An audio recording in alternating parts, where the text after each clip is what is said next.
I developed passion of cooking on very, very young age. In fact, my father was an outstanding cook. On Sunday, we have the line in front of the house just to eat.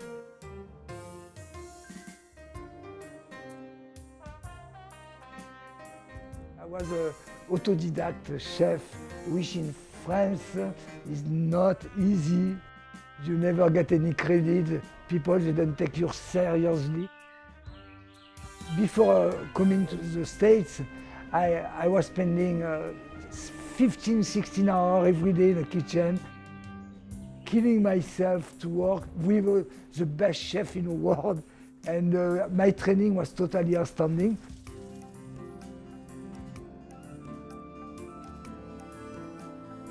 So I always work from the market, from fresh ingredients. Ingredients are never beautiful enough. We don't live like 100 years ago. 100 years ago, people, they were not driving too much. They were walking, they were bicycling. Our revolution was necessary because it was not the right way to eat on a different period. You have to adapt what is going on a plate to the time. This is very important.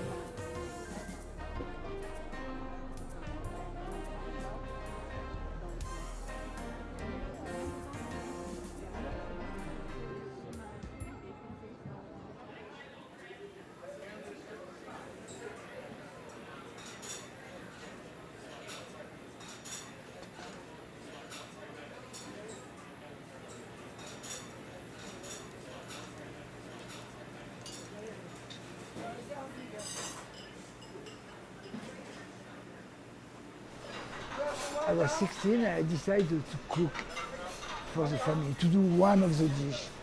I have a huge success. And I said to myself, wow, this is great. I mean, I have fun and I make people happy. This is what I want to do in my life. And of course, I went to see my father and I say, you know that I would like to become a cook and to become a chef. And I almost get killed because number one, you never argue with a Greek father, and number two, he told me, are you kidding? This is not a job. Go back to school and shut up. And what I did. So I specialized myself on helicopter, building helicopter parts, and it was the Vietnam War at this time. I was making money just because people were dying.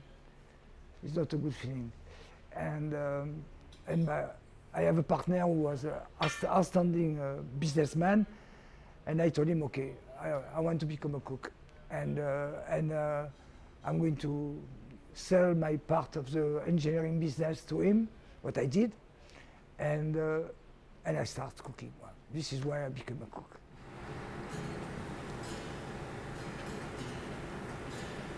Cooking from the market and from the forest, from Hawaii ingredients, the cuisine finally become very specific. And I think it's what we created with Hawaii regional cuisine. We create a specific cuisine that you find only in Hawaii. You don't find in Los Angeles, you don't find anywhere else. You find different ingredients, different styles. But this create a kind of fusion with local ingredients, make the cuisine very, very particular.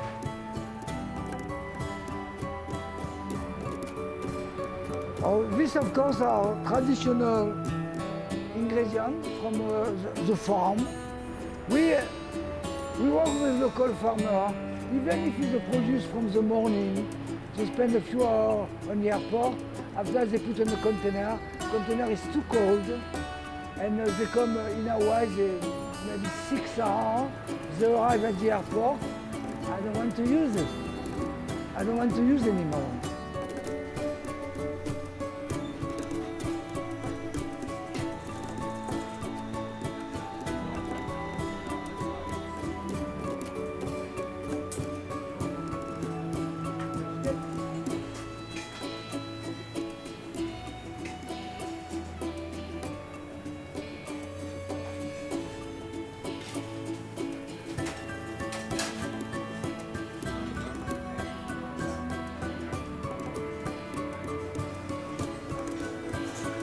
this time I did a beautiful restaurant and put 1 ton of money, and I realized that I have to be in the kitchen. Oh, this was a different story. And in 2 years I lost all my I lost all the money I make on engineering, on the restaurant. Totally, I realized, well, you are better to learn the job.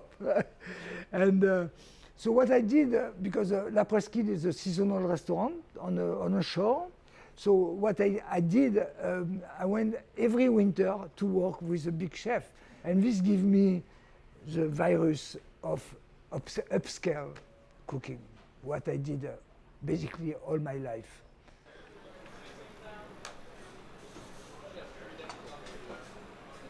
My name is Jeremy Shigekane. I am the executive chef here at Chef Marvel Restaurant. So because we are a smaller restaurant, we don't do very much volume. I think we're allowed to, it gives us a little bit more play to buy from farmers, like small farmers who have only, this much of this, or like enough for 20 people maybe. And because we change our menus whenever we want, basically, instead of sticking to a seasonality menu where you just change 4 times a year, or you have your a la carte dishes that stay for forever, we can do that. We help the farmer. We get a specialty product that not a lot of people can use, or they're just, use here and there. But it allows us, because we're a small restaurant, to get that kind of specialty things. I like that.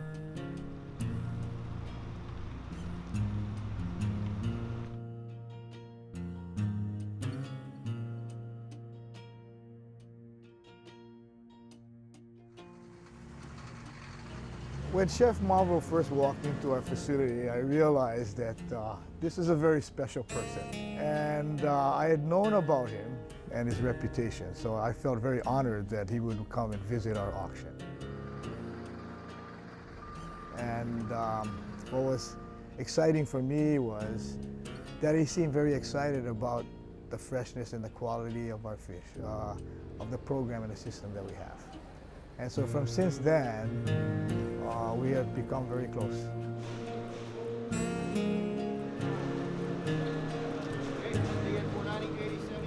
This is a fish auction. There's only 2 in the country. One in Maine and one here. The difference between a market and auction, we auction the fish.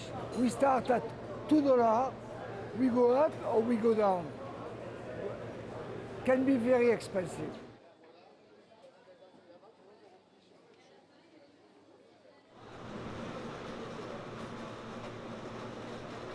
You can evaluate the quality of mostly on the sashimi grade.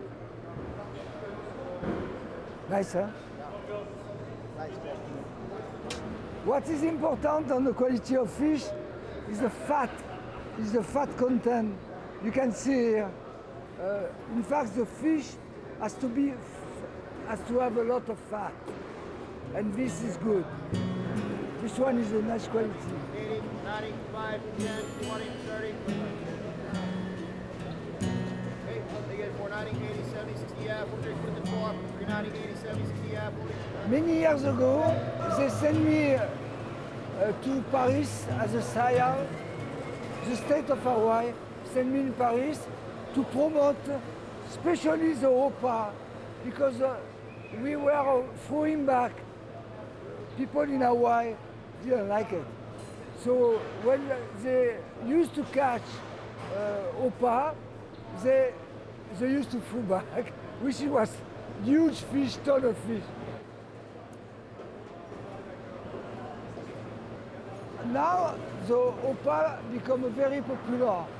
And in fact, 20 years ago, they were throwing back, now it costs a fortune. People realize that it was a good fish. I think he's very important because he has been a proponent and supporter of local production. And that has really helped carry the message to support the local producers. So So together with other chefs and other people in the culinary industry, as well as the food industry in Hawaii, I think people like Chef Mavro have played a very significant role in helping the food industry get to where it is and people appreciating where food comes from. Because it seems so many people today have no clue where it comes from and how it comes together. And in this case, it comes together in a way that is the best. I mean, that's the ultimate. Now you're prepared, have someone prepare it in a way that is so special. Nobody else can do it.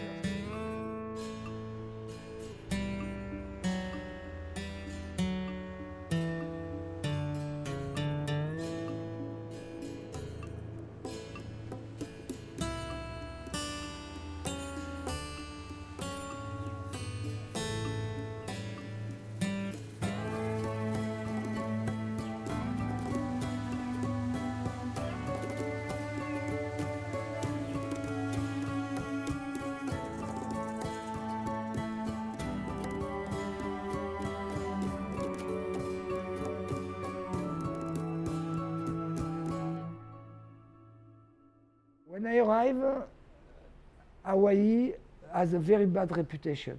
I read, enjoy your food on a plane, because this is going to be the best food you are going to have in Hawaii, because the food is terrible. And I was very frustrated by the bad reputation of Hawaii. And I was not the only one.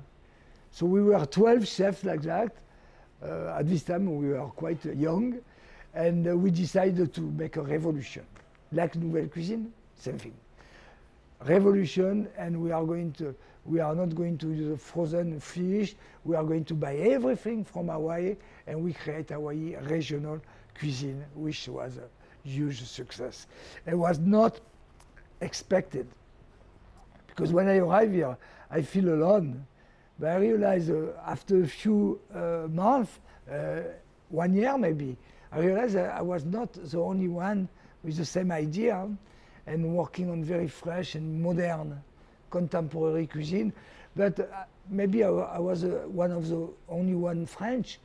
Everybody has a different techniques, and everybody has a different style also. Even it was modern and fresh and beautiful, but totally different. So we are 12 chefs doing something modern in Hawaii and something good, and it was a huge success. Every restaurant was continental cuisine, old style, classic. And now every single restaurant is Hawaii regional cuisine. Everybody works on the market.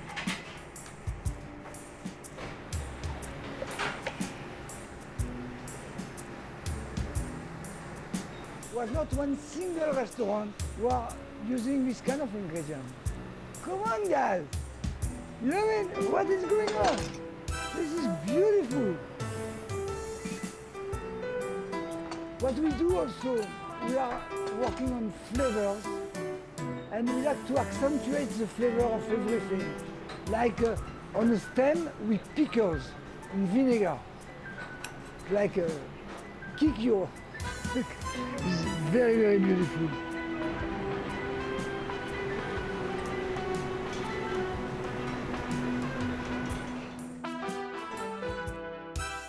In fact, the story, I live up country. Every day I was driving by to go to Waikiki, and when they built, Japanese, they built this restaurant, I love it. I say to myself, you know, stuck in the traffic, looking at the restaurant, you know, outside is all marble and it's freestanding. I say, this one day is going to be mine. And I was very, and it happened. Life, you know, in life, nothing is impossible. It's just in your mind. You are, if you want to succeed, you are your own enemy. So if nothing is impossible, you can do anything. Even take over what I was dreaming when I was passing by.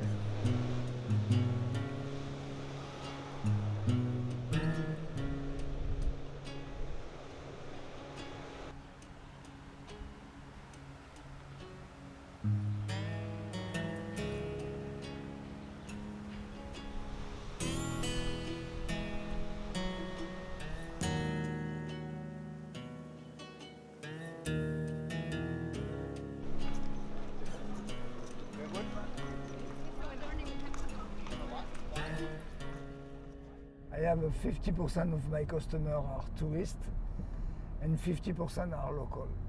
It's why when I opened a restaurant 20 years ago, I decided to be at this location. I tell you why, because I was dreaming about this restaurant. But also, I decided instead of to be in Waikiki, I prefer to be outside Waikiki. Because when locals, they don't go to Waikiki. They don't like it. They cannot park. It's too expensive. They don't like it.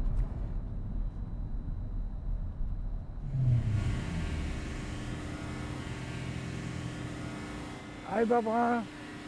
How are you? Good. Nice to see you. Yes.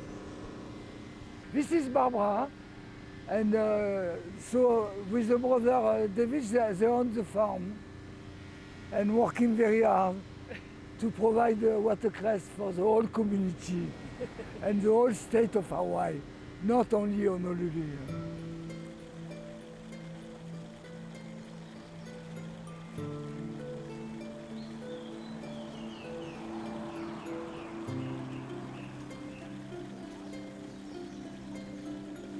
It's not one, it's my favorite farm on the island.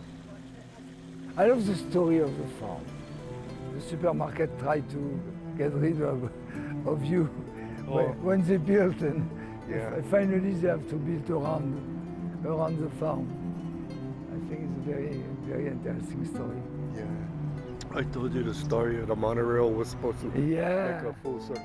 The monorail, you were supposed to go around the shopping center, and finally they couldn't do it. So now he's no need now. What he's doing? It just goes back and forth. Yeah. Instead of to go like that, he's going like that. The Prairie Center developer, he wanted to acquire this parcel too, and so this was going to be phase 3 of the shopping center. My father wanted it to be a watercress farm, not another mall. You know, the main reason why he won was because just around that time, the Hawaii Farm Bureau was born. Hawaii became a state.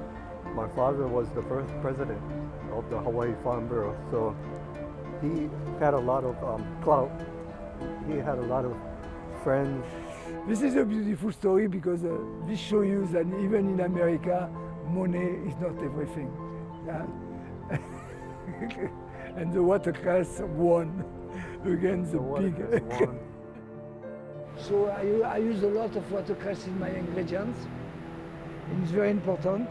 We have many use of the watercress, but we use the leaf. Sometimes even we don't cook it. So what we do with the watercress, we take the beautiful leaf on top, and we are going to use just like that. And with the stem, and the leaves are not, like the leaves are not so nice, we blend everything and we do a puree and an emulsion, which is totally delicious.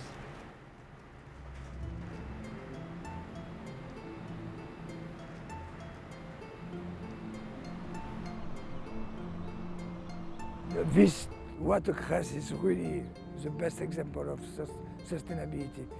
When you plant, you don't need anything else. He reproduces himself. Yeah, it's totally amazing.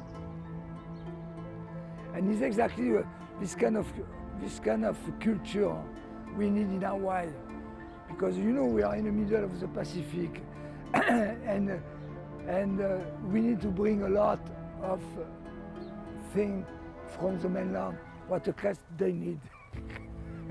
Don't need to bring anything. Everything is there. Stay there.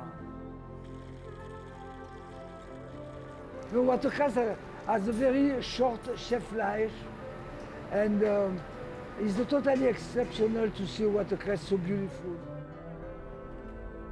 Just because what we create Hawaii regional cuisine, the cuisine from Hawaii become more popular on the mainland and in Japan also. Japanese love Hawaii.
and I'm never happy.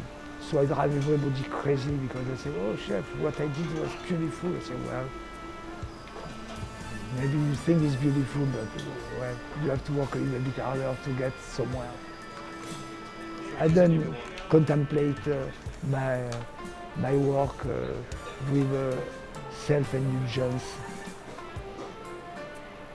It took me about 5 to 6 years to put on a plate something that was professional.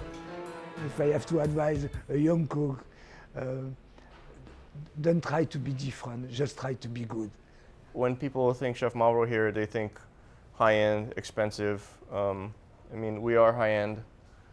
Expensive is relative, I think. We're expensive for Hawaii, but I don't think we're expensive for like a metropolitan city like New York, San Francisco, France, anywhere. Well, I think one of the first things that struck myself and my wife was that the flavors. He uses fresh product. And one of the things we noticed is that there's no freezer at Mauro's restaurant. It's all fresh. And so maintaining that tradition of acquiring good fresh product daily and presenting that, but presenting it in a way that the essence of the product itself is appreciated.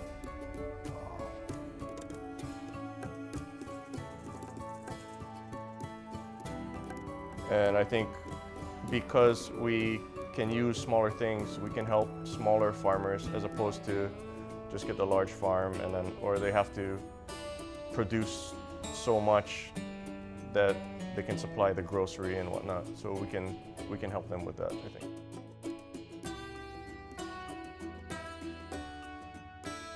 So I think here in Hawaii, we're very fortunate to have a lot of wonderful chefs who are willing to share, who actually, from the heart, have been willing to share. And it's that aloha that has really helped move this food industry forward in Hawaii. So Hawaii today, and has been for a long time, I think, a foodie destination. It's more than just a matter of sun and sunshine and surf and tropical trees. And you know, it's I think people have come to appreciate Hawaii as a food destination, and rightfully so, because within close proximity of a few miles, you have probably some of the best restaurants in the nation, maybe in the world. Yeah.